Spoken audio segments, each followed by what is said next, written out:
Hello दोस्तों, सभी को गुड मॉर्निंग। स्वागत करते हैं आपके अपने यूट्यूब चैनल हम नहीं पढ़ेंगे में। लेकिन दोस्तों, अगर नौकरी लेना है और सपने को पूरा करना है तो पढ़ना तो पड़ेगा ही।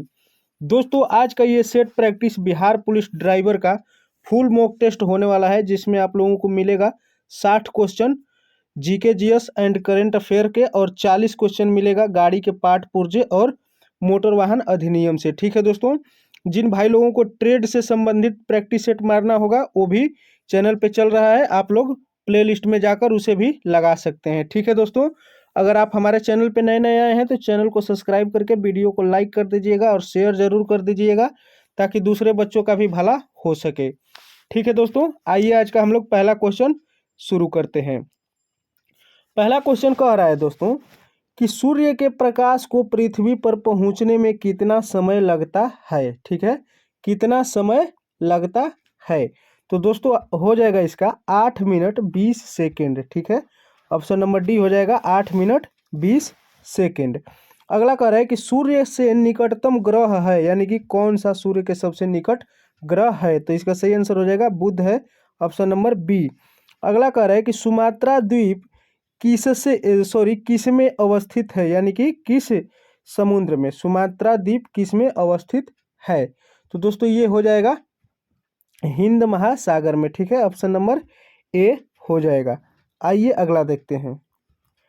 अगला कह रहा है कि निम्नलिखित में से किस देश ने अपनी राजधानी का नाम बदलकर नूर सुल्तान रखा है। ठीक है, किस देश ने अपने राजधानी का नाम बदलकर नूर सुल्तान रखा है। ठीक है, तो इसका सही आंसर हो जाएगा कजाकिस्तान। ठीक है, ऑप्शन नंबर डी।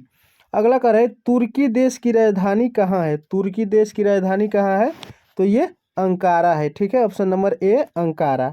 आइए अगला देखते हैं। अगला कह रहा है दोस्तों यहाँ पे निम्नलिखित में से किसे तैरते द्वीपों की झील कहा जाता है। किसे तैरते द्वीपों की झील कहा जाता है। ठीक है, तो इसका सही आंसर हो जाएगा लोकटक झील, ऑप्शन नंबर बी। अगला कह रहा है कि हीराकुंड बांध किस नदी पर निर्मित है, वह है, यानी कि हीराकुंड बांध किस नदी पर है। तो ये हीराकुंड महानदी पर है। ठीक है, ऑप्शन नंबर ए हो जाएगा। अगला देखते हैं, कह रहा है कि निम्नलिखित में से कौन सी रबी फसल नहीं है। दोस्तों नहीं है कह रहा है, यहाँ पे गेहूं हो जाएगा, सरसों हो जाएगा, चना हो जाएगा। यहाँ देखिए ज्वार दिया है, ऑप्शन नंबर डी हो जाएगा, ज्वार नहीं है। ठीक है, आइए अगला देखते हैं। अगला कह रहा है कि भारत में सबसे बड़ी जनजाति कौन है। भारत में सबसे बड़ी जनजाति दोस्तों ये भील है, ऑप्शन नंबर ए हो जाएगा। अगला कह रहा है कि बिहार में मोरबी बांध किस नदी पर अवस्थित है। मोरबी बांध, तो ये दोस्तों मोरबी नदी पर ही है। ठीक है, ऑप्शन नंबर ए हो जाएगा। अगला कह रहा है कि कोइलवर पुल खाली स्थान पर स्थित है, यानी कि किस नदी पर कोइलवर पुल है। तो ये सोन नदी पर है कोइलवर पुल, ऑप्शन नंबर डी हो जाएगा। अगला देखते हैं। 12 नंबर कह रहा है कि बिहार में नहरों द्वारा सर्वाधिक सिंचाई किस जिले में होती है। नहरों द्वारा, तो ये हो जाएगा रोहतास में। ठीक है, ऑप्शन नंबर ए। अगला कह रहा है कि किस भारतीय खिलाड़ी को डिंग एक्सप्रेस भी कहा जाता है। डिंग एक्सप्रेस, तो ये हिमा दास को कहा जाता है। ठीक है, ऑप्शन नंबर सी। अगला कह रहा है कि निम्नलिखित में से कौन कावेरी नदी की सहायक नदी नहीं है। दोस्तों नहीं पूछ रहा है, तो ये हो जाएगा मूसी नदी, ऑप्शन नंबर बी। अगला देखते हैं। अगला कह रहा है कि भारतीय परमाणु कार्यक्रम का जनक किसे माना जाता है। परमाणु का जनक, ठीक है, तो ये हो जाएगा होमी जे भाभा। ठीक है, ऑप्शन नंबर बी। अगला कह रहा है ग्रीन पार्क स्टेडियम कहाँ स्थित है।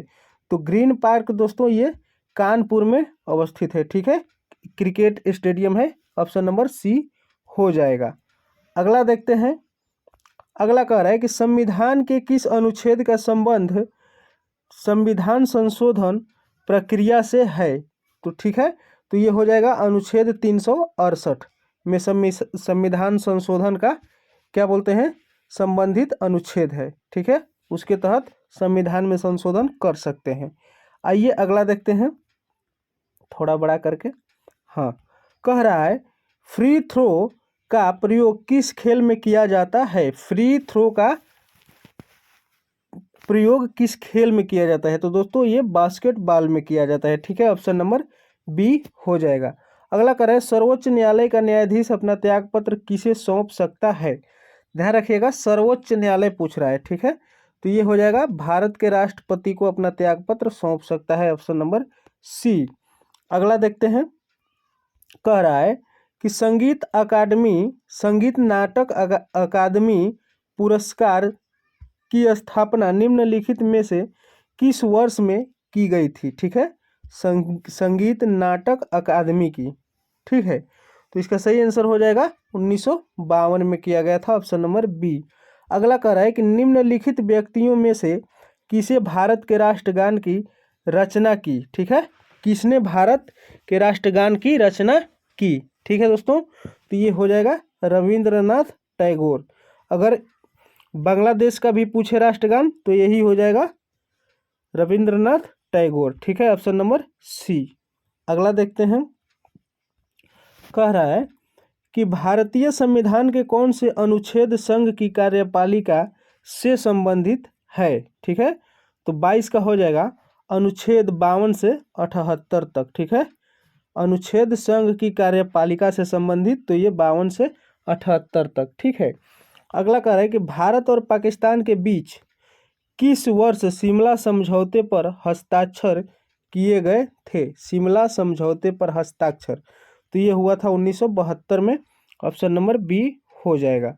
अगला देखते हैं, अगला कह रहा है निम्नलिखित में से कौन सी जॉर्डन की राजधानी है? जॉर्डन की राजधानी है। ठीक है, तो जॉर्डन की राजधानी हो जाएगा दोस्तों यहाँ पर अम्मान। ठीक है, ऑप्शन नंबर डी अम्मान।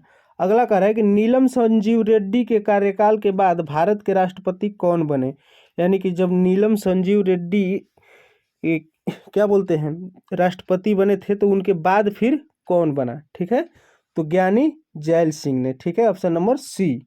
आइए अगला देखते हैं, अगला कह रहा है कि निम्नलिखित में से कौन सा बैंक भारत का सबसे पुराना सार्वजनिक क्षेत्र का बैंक है? ठीक है, तो ये इलाहाबाद बैंक हो जाएगा, ऑप्शन नंबर सी।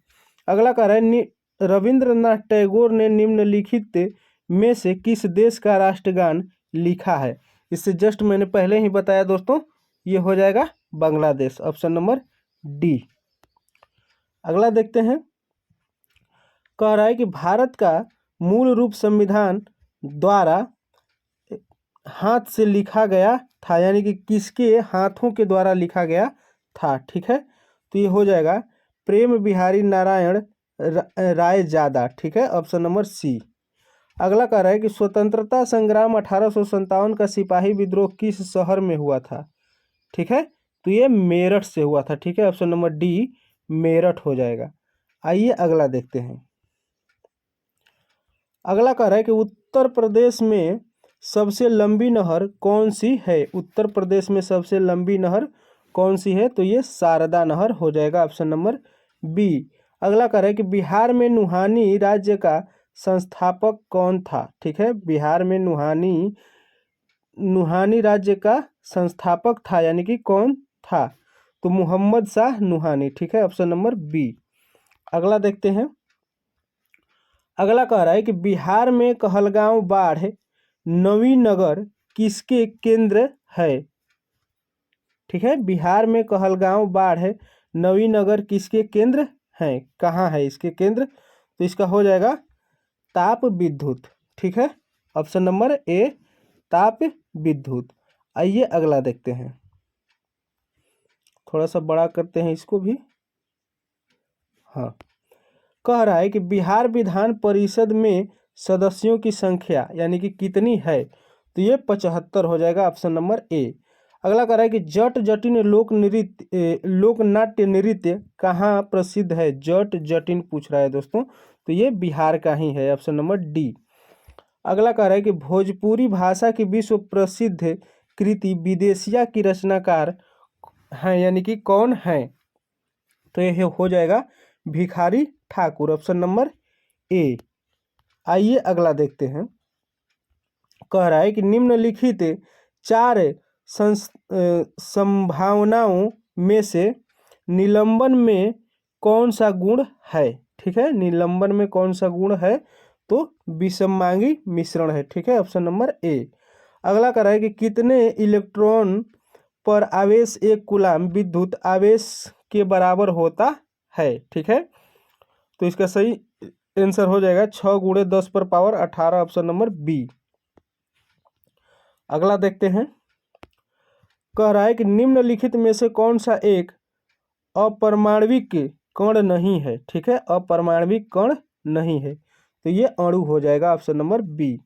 अगला कह रहा है कि निम्नलिखित में से क्या दैनिक जीवन में विद्युत यानी कि बिजली के व्यवहारिक अनुप्रयोगों से संबंधित है, ठीक है।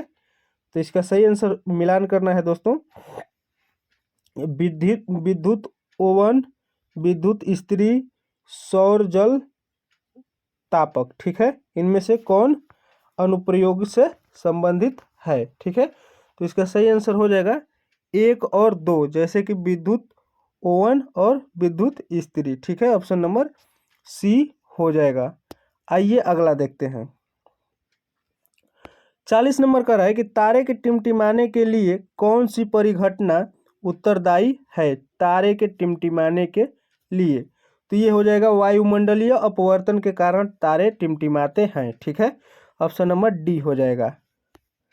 अगला देखते हैं, कह रहा है कि निम्नलिखित में से कौन से प्रत्यक्ष परिवर्तन से संकेत मिलता है कि एक रासायनिक अभिक्रिया हुई है, ठीक है। तो 41 का सही आंसर हो जाएगा यहाँ पे ए, बी और सी, ऑप्शन नंबर बी, जैसे कि गैस का निर्माण, अवक्षेप का निर्माण और ये भौतिक अवस्था में परिवर्तन, ठीक है, रंग में परिवर्तन ये कोई जरूरी नहीं है। आइए अगला देखते हैं। अगला कह रहा है कि कैश मेमोरी कहाँ स्थित होती है, कैश मेमोरी कहाँ स्थित होती है, तो ये सीपीयू में, ठीक है, ऑप्शन नंबर डी। अगला कह रहा है कि हल्की और ज्वलनशील होने के कारण खाली स्थान गैस का उपयोग गुब्बारों को उड़ाने के लिए किया जाता है, तो किसका किया जाता है दोस्तों, ये हीलियम गैस के गुब्बारे में भरा जाता है हीलियम गैस, जिसके वजह से गुब्बारे बहुत ऊंचाई तक जाते हैं, ठीक है, ऑप्शन नंबर सी हो जाएगा। 44 नंबर कह रहा है कि पाचन तंत्र के चरणों का निम्नलिखित में से कौन सा अनुक्रम सही है, ठीक है, तो ये हो जाएगा अंतर्ग्रहण, पाचन, अवशोषण और उत्सर्जन, ऑप्शन नंबर डी। अगला देखते हैं, कह रहा है NaCl और NH4Cl के मिश्रण को पृथक करने के लिए निम्नलिखित में से किस विधि का उपयोग किया जाता है या किया जा सकता है, ठीक है, तो ये ऊर्ध्वपातन का, ठीक है, ऑप्शन नंबर बी। अगला देखते हैं दोस्तों।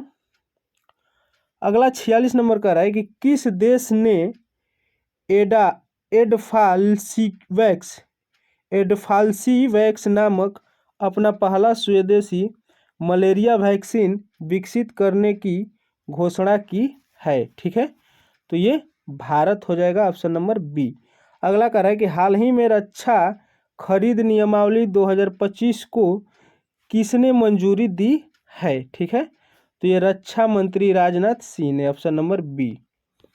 अगला देखते हैं, कह रहा है कि पीएम विश्वकर्मा योजना का उद्देश्य क्या है, पीएम विश्वकर्मा योजना का उद्देश्य क्या है, तो कारीगरों और शिल्पकारों को वित्तीय सहायता प्रदान करना, ऑप्शन नंबर ए हो जाएगा। अगला कह रहा है कि हाल ही में नेपाल की पहली महिला प्रधानमंत्री कौन बनी, ठीक है, तो इसका सही आंसर हो जाएगा Sushila Karki, option number A. अगला देखते हैं, कह रहा है कि 23 सितंबर 2025 को राष्ट्रीय स्तर पर शुरू की गई राष्ट्रीय पोषण मिशन का मुख्य लक्ष्य क्या है, ठीक है, तो इसका सही आंसर हो जाएगा बच्चों और महिलाओं के कुपोषण और निमोनिया को कम करना, ठीक है, ऑप्शन नंबर बी। अगला देखते हैं, कह रहा है कि 13 सितंबर, ठीक है, 13 सितंबर 2025 को जंगल बचाओ अभियान किस राज्य ने शुरू किया है, ठीक है, तो 51 का सही आंसर हो जाएगा झारखंड, ऑप्शन नंबर डी। अगला देखते हैं, कह रहा है कि नेपाल की हालिया राजनीतिक स्थिति के संदर्भ में निम्नलिखित कथनों पर विचार करें। ठीक है, केपी शर्मा ओली ने देश में चल रहे जेनजेड आंदोलन के हिंसक विरोध के बाद प्रधानमंत्री पद की इस्तीफा दे दी। सही बात है, दे दिया।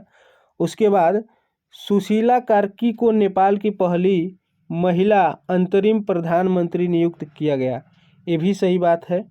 अगला कह रहा है कि नवनियुक्त प्रधानमंत्री को जेनजी डिस्कॉर्ड वोट के माध्यम से चुना गया। दोस्तों ये भी सही है। आइए देखते हैं, तो इसका सही आंसर हो जाएगा 1, 2, 3, यानी कि ऑप्शन नंबर डी, तीनों सही है।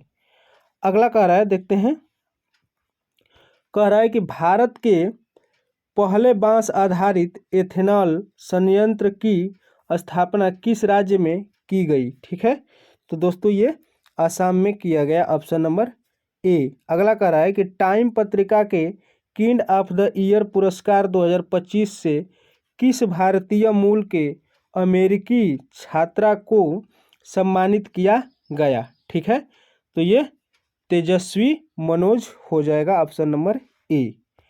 अगला देखते हैं, अगला कह रहा है कि 10 से 16 सितंबर 2025 तक सैन्य अभ्यास जापाद का आयोजन किस देश में किया गया है। ठीक है, तो इसका सही आंसर हो जाएगा रूस में, ऑप्शन नंबर डी।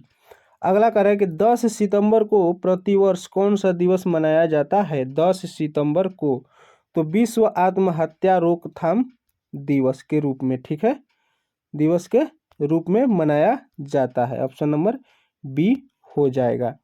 अगला देखते हैं दोस्तों, अगला नंबर 57 का है।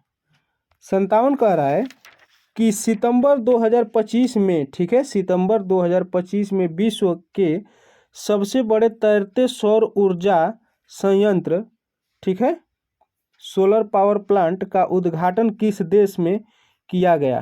ठीक है, तो ये भारत में किया गया, ऑप्शन नंबर बी हो जाएगा। अगला कह रहा है कि हाल ही में किस भारतीय शहर में अंतर्राष्ट्रीय अंतरिक्ष सम्मेलन 2025 का उद्घाटन किया। तो ये बेंगलुरु में, ऑप्शन नंबर बी हो जाएगा। अगला देखते हैं, अगला कह रहा है कि किस राज्य ने 99.3% साक्षरता दर के साथ चौथा पूर्ण कार्यात्मक साक्षर राज्य बना है। तो ये हो जाएगा दोस्तों option number C, Himachal Pradesh. अगला कह रहा है कि हाल ही में आयोजित यूएस ओपन 2025 में महिला एकल का खिताब किसने जीता है। ठीक है, तो ये आर्यना साबालेका, ठीक है, ऑप्शन नंबर ए हो जाएगा। अगला देखते हैं दोस्तों, यहाँ से आप लोगों का GK GS and current affair का क्वेश्चन जो था वो समाप्त हो गया है। आप लोगों को मिलेगा यहाँ से मोटर वाहन अधिनियम का और गाड़ी के पार्ट पुर्जे से रिलेटेड क्वेश्चन। ठीक है, आइए इसे भी देखते हैं, काफ़ी इंपॉर्टेंट क्वेश्चन है। कह रहा है 61 नंबर कि केंद्रीय मोटर वाहन नियमावली, ठीक है, CMVR 1989 के अनुसार यदि कोई चालक यातायात पुलिस को डिजी लॉकर या एम परिवहन ऐप में अपना ड्राइविंग लाइसेंस और पंजीकरण प्रमाण पत्र दिखाता है तो इसकी कानूनी वैधता क्या है। दोस्तों इसको तो मानना पड़ेगा। ठीक है, यह सूचना प्रौद्योगिकी अधिनियम 2000 के तहत भौतिक दस्तावेजों के बराबर पूरी तरह से मान्य है। ठीक है, ये मानना ही पड़ेगा, वो भी मान्य होगा। अगर मान लीजिए कि कोई मोबाइल में दिखा रहा है डिजी लॉकर या एम परिवहन के माध्यम से, तो ठीक है। 62 नंबर देखते हैं, इसमें थोड़ा काफ़ी लंबा क्वेश्चन मिलेगा लेकिन काफ़ी इंपॉर्टेंट क्वेश्चन है। ठीक है, अगला कह रहा है कि मोटर वाहन अधिनियम 1988 की धारा 194C यानी कि दोपहिया वाहन पर ओवरलोडिंग के तहत 2019 संशोधन के अनुसार क्या दंड है। ठीक है, तो ये हो जाएगा 2000 रुपये जुर्माना और 3 माह के लिए लाइसेंस की अयोग्यता। ठीक है, हो जाएगा ऑप्शन नंबर सी। अगला देखते हैं 63 नंबर कह रहा है यदि किसी व्यक्ति का ड्राइविंग लाइसेंस बिहार में 6 महीने के लिए निलंबित किया गया है तो क्या वह उस अवधि के दौरान उत्तर प्रदेश में कानूनी रूप से गाड़ी चला सकता है। ये दोस्तों नहीं चला सकता है। जैसे कि नहीं, मोटर वाहन अधिनियम धारा 23 के तहत निलंबन या रद्दीकरण पूरे भारत में प्रभावित होता है। ठीक है, ऑप्शन नंबर बी हो जाएगा। आइए अगला देखते हैं। अगला कह रहा है कि केंद्रीय मोटर वाहन नियमावली 1989 नियम 100 वाहनों के सेफ्टी ग्लास के संबंध में इस नियम का उल्लंघन करने का सबसे आम उदाहरण क्या है। ठीक है, सबसे आम उदाहरण क्या है।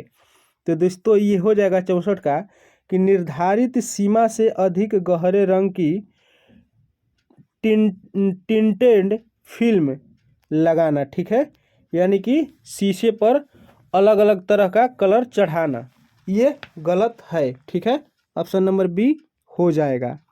अगला देखते हैं। कह रहा है कि मोटर वाहन अधिनियम 1988 के तहत हिट एंड रन दुर्घटना के मामलों में मुआवजे के लिए कौन भुगतान करता है। ठीक है, कौन भुगतान करता है।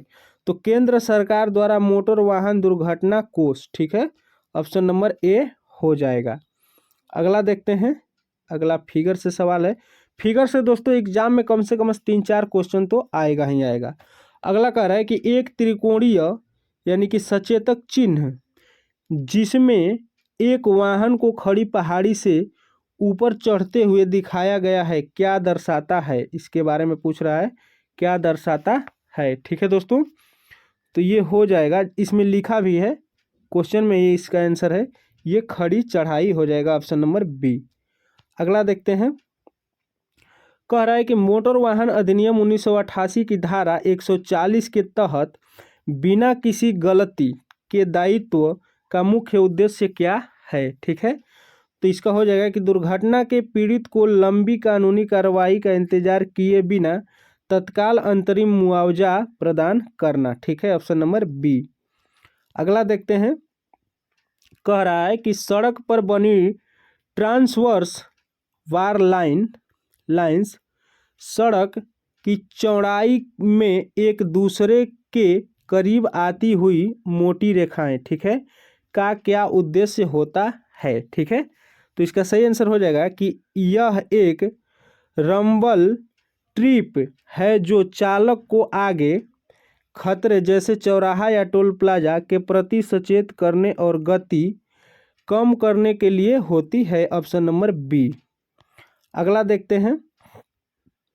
कह रहा है कि मोटर वाहन संशोधन अधिनियम 2019 की धारा 199 ए यानी कि किशोर द्वारा अपराध के तहत यदि किसी किशोर अपराध करता है तो वाहन के मालिक या अभिभावक को उत्तरदायी नहीं ठहराया जा सकता यदि वे साबित कर दें कि क्या साबित कर दें, तो साबित कर दें कि अपराध उनकी जानकारी के बिना किया गया था या उन्होंने इसे रोकने के लिए उचित सावधानी बरती थी, ऑप्शन नंबर सी।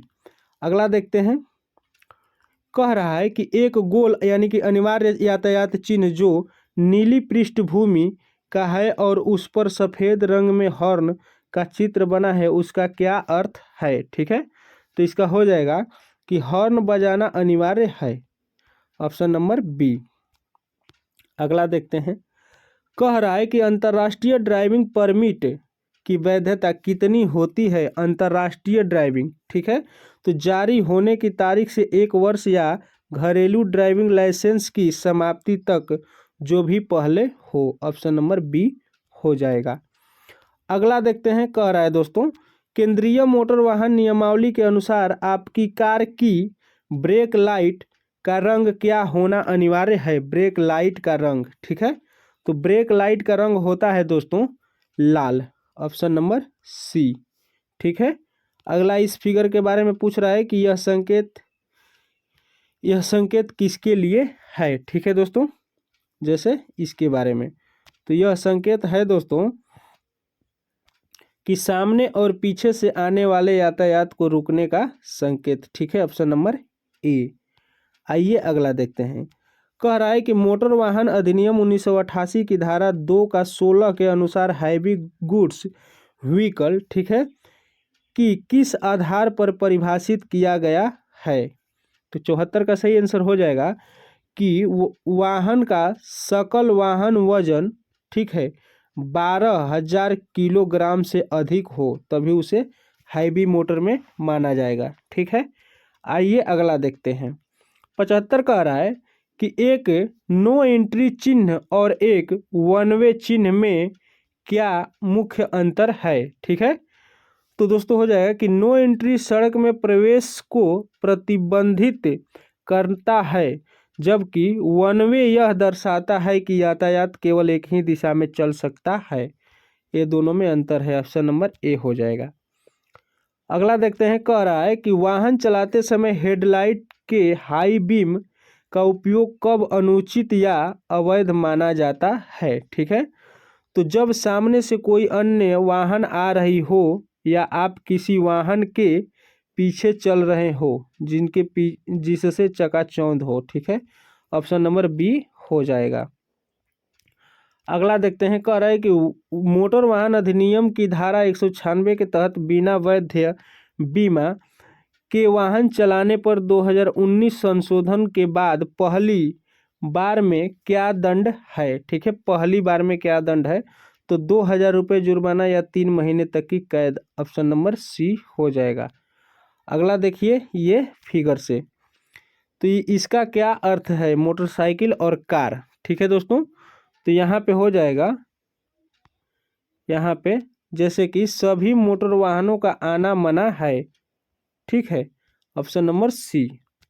अगला देखते हैं, अगला कह रहा है कि यदि आप एक कार के मालिक हैं और आप अपने दोस्त को अपनी कार चलाने देते हैं, यह जानते हुए कि इसके पास ड्राइविंग लाइसेंस नहीं है, तो मोटर वाहन अधिनियम की किस धारा के तहत आप मालिक पर मुकदमा चलाया जा सकता है। ठीक है दोस्तों, तो इसका सही आंसर हो जाएगा कि धारा 180 अपराधिकृत व्यक्ति को वाहन चलाने देना। ठीक है, ऑप्शन नंबर बी हो जाएगा।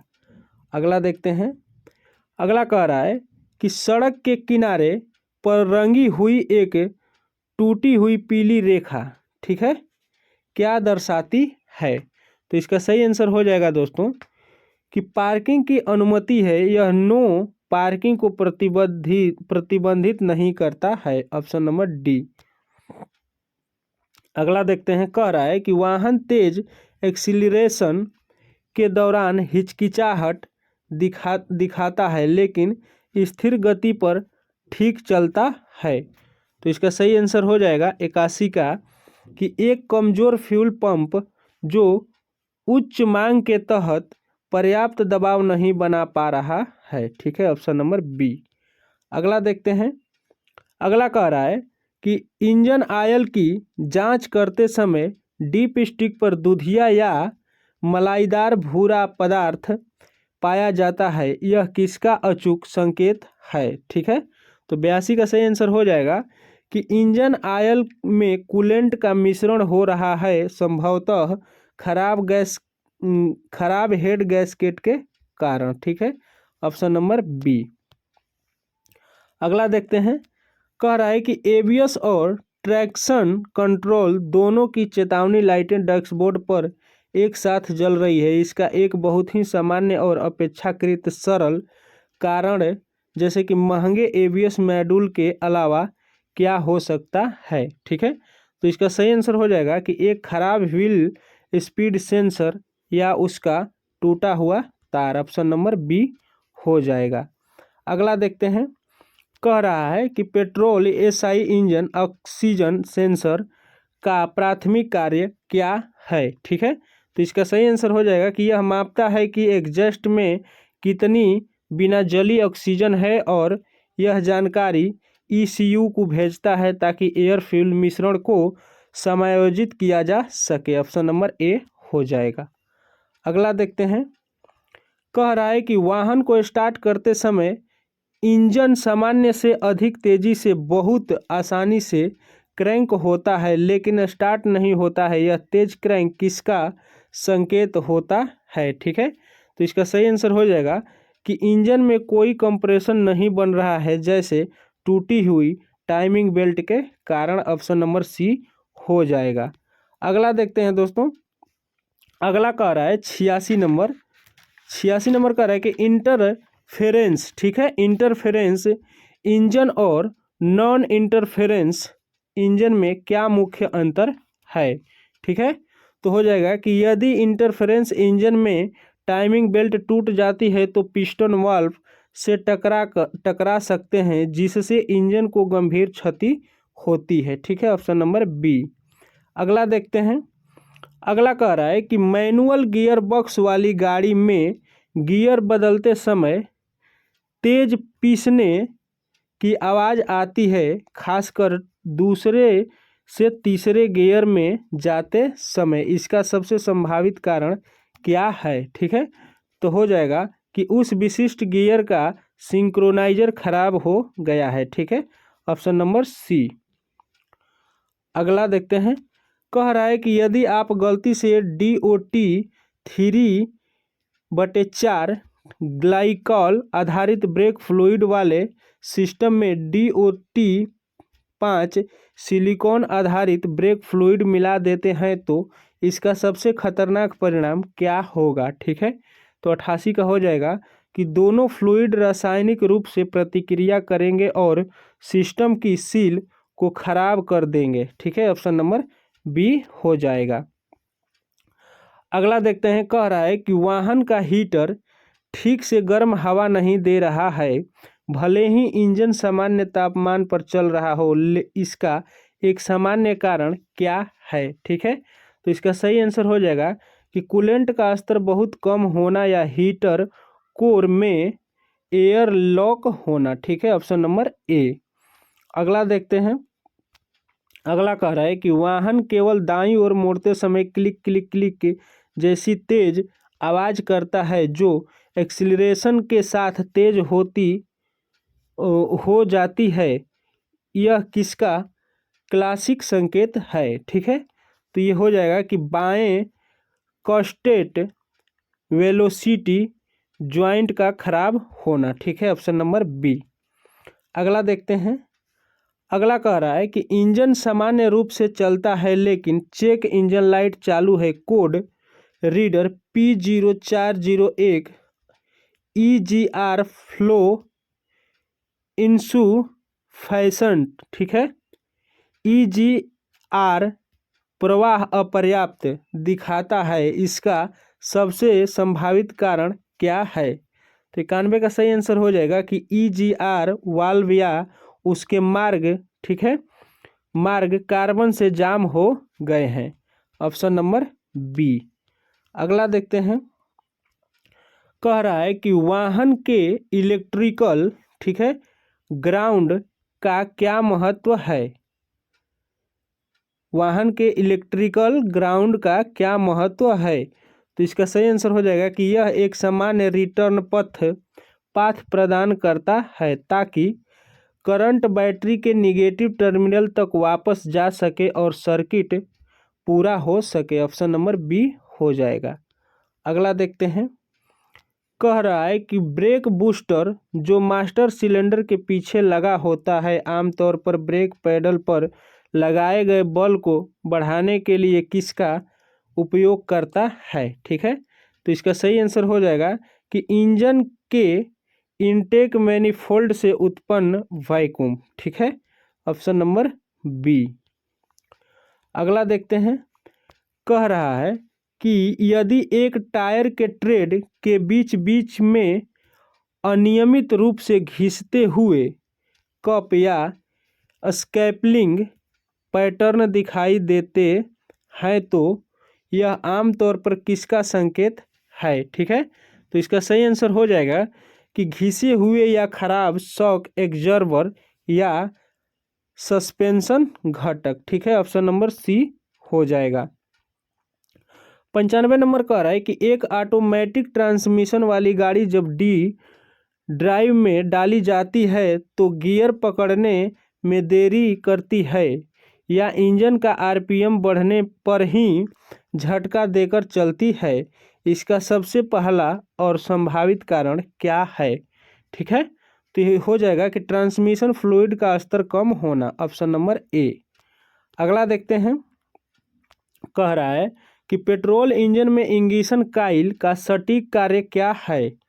पेट्रोल इंजन में इग्निशन कॉइल का सटीक कार्य क्या है? ठीक है, तो यह बैटरी को 12 वोल्टेज को हजारों वोल्ट में बदलता है ताकि स्पार्क प्लग चिंगारी पैदा कर सके। ठीक है, ऑप्शन नंबर ए। अगला देखते हैं, 97 कह रहा है कि स्टीयरिंग व्हील को पूरा एक तरफ घुमाने पर जैसे पार्किंग करते समय पावर स्टीयरिंग पंप तेज कराहने जैसी आवाज़ आती है, यह क्या दर्शाता है? ठीक है, तो 97 का सही आंसर हो जाएगा कि यह सामान्य है क्योंकि पंप अधिकतम दबाव पर काम करता है, यानी कर रहा है। ऑप्शन नंबर ए हो जाएगा। आइए अगला देखते हैं, कह रहा है कि टर्बो चार्जर और सुपर चार्जर के बीच मुख्य अंतर क्या है? टर्बो चार्जर और सुपर चार्जर के बीच मुख्य अंतर, तो टर्बो चार्जर एग्जस्ट गैसों से चलता है जबकि सुपर चार्जर इंजन से जुड़ी बेल्ट से चलता है। Option number A. अगला कह रहा है, यदि आप बैटरी के टर्मिनलों पर सफ़ेद पाउडर जैसे क्रस्टी जमाव देखते हैं तो यह क्या है और इसे कैसे साफ किया जाना चाहिए? ठीक है, तो ये हो जाएगा कि यह बैटरी एसिड का रिसाव यानी कि सल्फेशन है और इसे बेकिंग सोडा और पानी के घोल से साफ करना चाहिए। ठीक है, ऑप्शन नंबर बी।